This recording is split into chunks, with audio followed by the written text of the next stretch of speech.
അവിടെ നിന്ന് വെള്ളമായില്ല, അങ്ങോട്ടൊന്നും വെള്ളമായില്ല. ആ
വെള്ളം ഒഴിക്കണേടി. ഓ എന്റെ പിള്ളേനെ വെള്ളം ഒഴിക്കണ വീട്ടില്. ആട്ടുണ്ട്.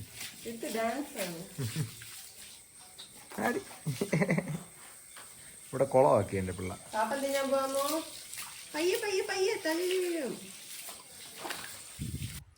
ഗൈസ്, അപ്പോൾ അതാ നമ്മൾ മുകളിൽ ഒരു റൂം കൂടെ ഇറക്കിയിട്ടുണ്ട്. ഇത് നമ്മുടെ പ്ലാനിലില്ലായിരുന്നു, നമ്മൾ രണ്ടാമത് വേണമെന്ന് വിചാരിച്ച് അങ്ങനെ ചെയ്തതാണ്. അപ്പോൾ അവിടെ ജനാലയ്ക്ക് പകരം നമ്മൾ റിങ്ങാണ് വച്ചേക്കണേ. അപ്പോൾ അതിൻ്റെ സൈസ് നമ്മൾ ഉദ്ദേശിച്ച അത്ര വലുതല്ല, അതുകൊണ്ട് ഇതിനെ ഇളക്കി മാറ്റിയിട്ട് നമ്മൾ വേറെ വയ്ക്കാൻ വേണ്ടിയിട്ട് പ്ലാനിങ് ഉണ്ട്. ഇതാണ് നമ്മുടെ വീടിൻ്റെ എക്സ്റ്റീരിയർ ലുക്ക്. നമ്മൾ പ്ലാൻ കൊടുത്തിട്ട് ബിആർട്സ് ആർക്കിടെക്റ്റ് അവരെ വെച്ചിട്ട് ഇത് ഡിസൈൻ ചെയ്യിച്ചെടുത്തതാണ്. ഞാൻ ആദ്യത്തെ വീഡിയോയിൽ പറഞ്ഞതുപോലെ ഒരു നില വീട് അതിൻ്റെ പ്ലാനിൽ കൊടുത്ത് നമ്മൾ വരപ്പിച്ചെടുത്തതാണ്, ഡിസൈൻ ചെയ്യിപ്പിച്ചെടുത്തതാണ്. അപ്പോൾ ഇത് പെട്ടെന്ന് കാണുമ്പോൾ നമുക്ക് 2 നില വീടായിട്ട് തോന്നിക്കും. ആ സംഭവം മാസ്റ്റർ ബെഡ്റൂം അവർ കുറച്ച് ഹൈറ്റിലായിട്ടാണ് ഡിസൈൻ ചെയ്ത് തന്നിട്ടുള്ളത്. അപ്പോൾ നമുക്ക് ഇത് ചെയ്യേണ്ടത് എന്തെന്ന് വെച്ചാൽ പാരപ്പറ്റ് മാത്രം കെട്ടിയിട്ട് ആ മുകളിൽ കൂര പോലെ വരുന്ന ആ ഭാഗം നമുക്ക് ഡ്രസ് വർക്ക് ചെയ്ത് എടുത്താൽ ഭാവിയിൽ നമുക്ക് 2 നില വീടാക്കുമ്പം അത് മാത്രം പൊളിച്ച് മാറ്റിയാൽ മതിയാവും, വേറെ ഫുൾ ഇടിക്കേണ്ടി അങ്ങനെയൊന്നും വരത്തില്ല. അപ്പോൾ ആ രീതിക്കാണ് അവർ നമുക്കിത് ഡിസൈൻ ചെയ്ത് തന്നിട്ടുള്ളത്. അപ്പോൾ നമ്മളിതെല്ലാം ചെയ്തതിന് ശേഷമാണ് വിചാരിച്ച് ഒരു റൂം കൂടെ മുകളിൽ ഇറക്കാം, വേറെ ഹാളോ കാര്യങ്ങളോ ഒന്നും വേണ്ട, ഒരു റൂം മാത്രം ഇറക്കുന്നത്. അപ്പോൾ നമ്മൾ വിചാരിച്ചതാണ് എന്തായാലും ആ മാസ്റ്റർ ബെഡ്റൂം കുറച്ച് ഹൈറ്റിലല്ലേ പോയിക്കണേ, അതിനേക്കാളും നമുക്ക് താഴത്തെ ബെഡ്റൂം കോൺക്രീറ്റ് ചെയ്തിട്ട് മുകളിൽ ഇതുപോലെ ഡ്രസ് വർക്ക് ചെയ്തോ അല്ലെങ്കിൽ കോൺക്രീറ്റ് ചെയ്തോ എടുക്കാമെന്ന് വിചാരിച്ച് മുകളിൽ ഒരു റൂം മാത്രം നമ്മൾ ഇറക്കി. അത് നമ്മൾ സ്റ്റേ റൂമും ഈ റൂമുമായിട്ട് യാതൊരു ബന്ധമില്ല, നടുക്ക് ഹാളോ കാര്യങ്ങളോ ഒന്നും വരണില്ല. ഓപ്പൺ ടെറസിൽ ഇറങ്ങിയിട്ടാണ് ഇങ്ങനെ കയറാൻ. ഞങ്ങൾക്ക് അങ്ങനെ മതി എന്നൊരാഗ്രഹം ഉണ്ടായിരുന്നു, വേറെ മുകളിൽ ഹാളോ കാര്യങ്ങളോ അതിൻ്റെ ഒന്നും ആവശ്യമുണ്ടെന്ന് ഞങ്ങൾക്ക് തോന്നിയില്ല. അതുപോലെ സ്ക്വയർ ഫീറ്റ് മാറും, അപ്പോഴും റേറ്റ് മാറും. അതുകൊണ്ട് നമ്മൾ സിമ്പിളായിട്ട് ഇപ്പുറത്തെ സൈഡിലൊരു റൂം മാത്രമായിട്ട് ഇറക്കിയിട്ടുണ്ട്.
ഗായ്സ് അങ്ങനെ നമ്മുടെ വീട് പണിയൊക്കെ നല്ല രീതിയിൽ നടന്നുകൊണ്ടിരിക്കുകയാണ്.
തമ്പുരു ഇതാരാ വീട്?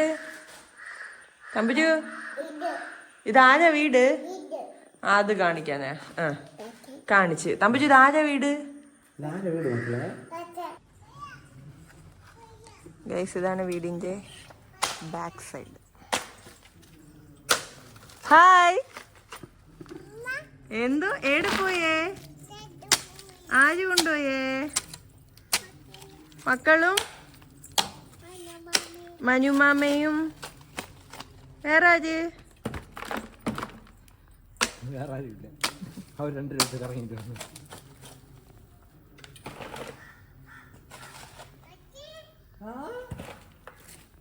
അതിലൊന്നാണോ? അതിലോട്ട് കയറണോ? അവള് കൊണ്ട് കളയാണ്. ആ ബക്കറ്റ് ഇട്ട് കൊടുക്ക.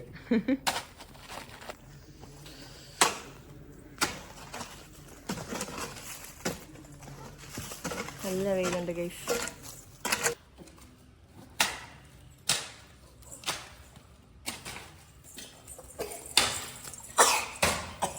തമ്പ തമ്പുരു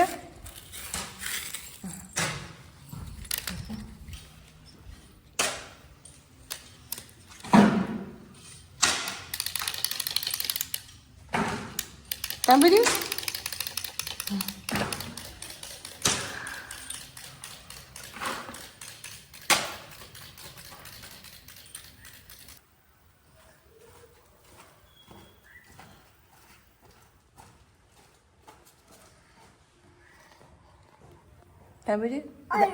ഹലോ, ആരാ വിളിക്കണേ? അയ്യോ, ആരാ വിളിക്കണേ തമ്പേ?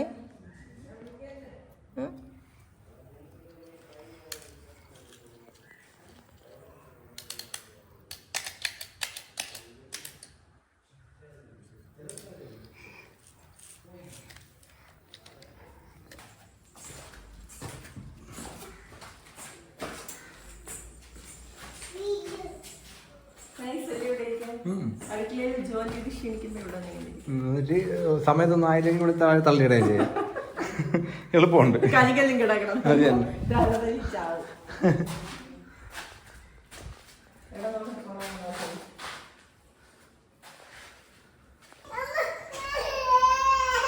താഴെ ഇറങ്ങണ്ടേ മക്കളെ? അങ്ങനെ എടുത്തുകൂടാ.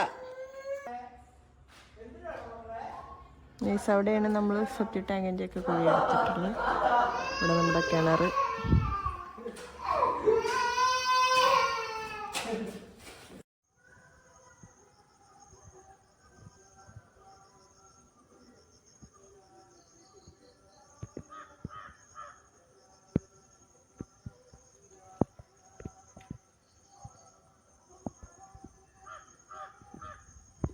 ഗൈസ്, ഫ്രണ്ടിൽ നമ്മൾ ഫ്ലോട്ടിംഗ് സ്റ്റെപ്സാണ് പ്രൊവൈഡ് ചെയ്തിട്ടുള്ളത്. സംഭവം എനിക്കിത് ഭയങ്കര ഇഷ്ടമായിരുന്നു. പക്ഷേ ഇത് ആദ്യമേ അവരോട് പറയണമായിരുന്നു. ഇത് സിറ്റ് ഔട്ട് എല്ലാം കെട്ടിയതിന് ശേഷമാണ് ഞാൻ പറഞ്ഞത്. അപ്പോൾ സിറ്റ് ഔട്ടിന് ഒന്നും ചെയ്യാൻ പറ്റില്ല. അപ്പോൾ ഫ്രണ്ടിലെ 2 സ്റ്റെപ്പ് നമ്മൾ ഫ്ലോട്ടിംഗ് മെത്തേഡിലാണ് ചെയ്തിട്ടുള്ളത്.